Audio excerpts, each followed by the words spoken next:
We zijn alweer een jaar voorbij, hè? Ja, inderdaad. Gaat snel op.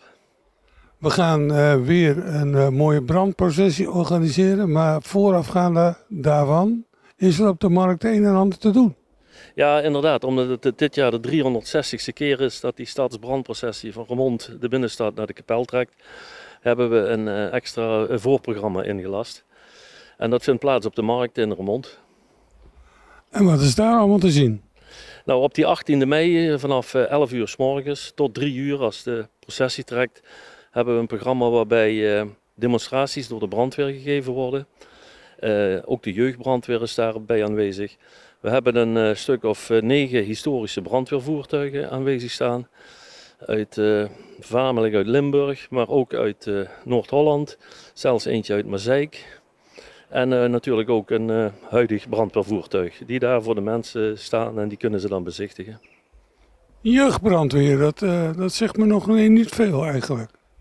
Ja, het is in Midden-Limburg ook een keer opgezet, jeugdbrandweer. En er zijn nog wel wat korpsen die wat hebben. En daar komen er een paar van naar Roermond. En die gaan dan daar een demonstratie geven. Ja, want wie de jeugd heeft, heeft de toekomst. Hè? Ja, zo is het overal. En ook bij de brandweer, ja.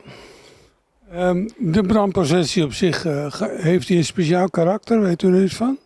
Ja, hij is 360 jaar geleden begonnen. Toen is er tijdens een processie is er een brand uitgebroken waarbij 3/4 van de binnenstad is afgebrand.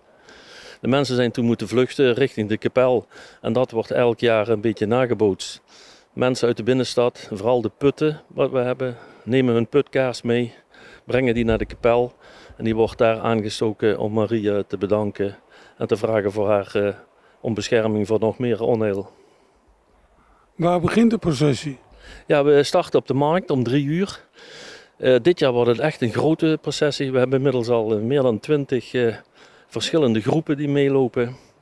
Dan moet u denken aan vendeliers, paarden met ruiters, muzieksgezelschappen, een stuk of 5.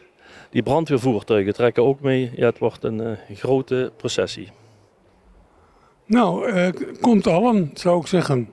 Ja, 18 mei, zondag om 11 uur op de markt en om 3 uur vertrekt de processie richting de kapel in het Zand. Deze uitzending is mede mogelijk gemaakt door Linsen Veiligheid.